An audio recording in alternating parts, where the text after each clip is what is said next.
हर हर महादेव, मैया पार्वती की जय, कार्तिक गणेश की जय।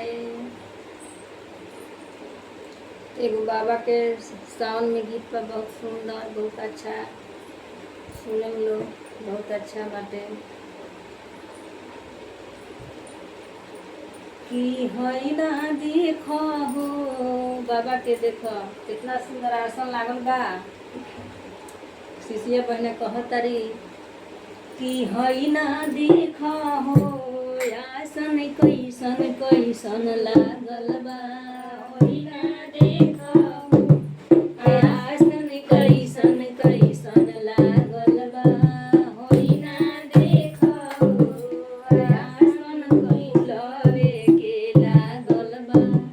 अरे फूलवे के लागल बा हो, फूलवे के लागल बा। फूलवे के लागल बा हो, फूलवे के लागल बा।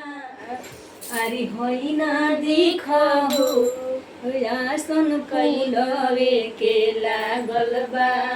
होई ना देखो हो आसन फूलवे के लागल बा। होई ना देखो हो आसन फूलवे के लागल बा।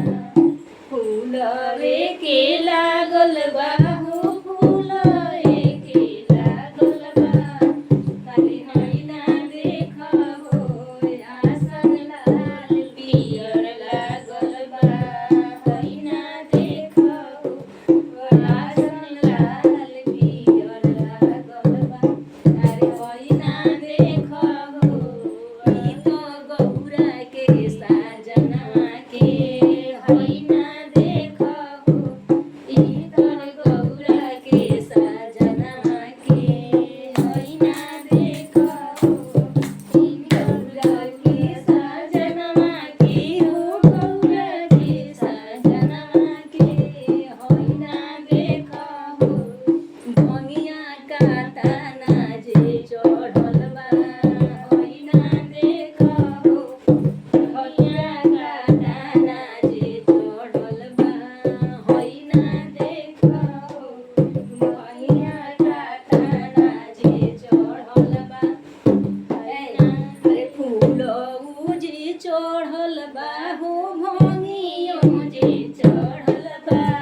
फूलऊ जे चढ़ल बा हो, भंगियो जे चढ़ल बा।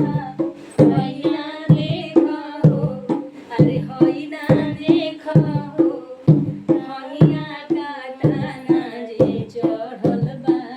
हई ना देखो हो भंगिया का ताना जे चढ़ल बा। हई ना देखो हो भंगिया का ताना जे चढ़ल बा। भंगियो जे चढ़ल बा, धतूरवो जे चढ़ल बा। भंगियो जे चढ़ल बा, धतूरवो जे चढ़ल बा। हई ना देखो हो ई तो गौरा के साजनवा के। हई ना देखो हो ई तो गौरा के साजनवा के।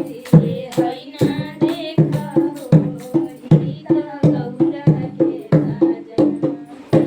भंगियो जे चढ़ल बा, जे फलओ जे चढ़ल बा। भंगियो जे चढ़ल बा हो, केराओ जे चढ़ल बा। हई ना देखो हो हई ना देखो हो जलवा का ताना जे ढरता। हई ना देखो हो जलवा का ताना जे ढरता। लाखो जे ढरता हजार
दया कातना जी बाटतानी आशा भाका के बाटतानी हो मोरी के डाटतानी साभा के बाटतानी हो मोरी के डाटतानी अरे होइना देखो अरे होइना देखो ई तो हमरो के बाटतानी होइना देखो ई तो हमरो के बाटतानी होइना देखो ई तो हमरो के बाटतानी।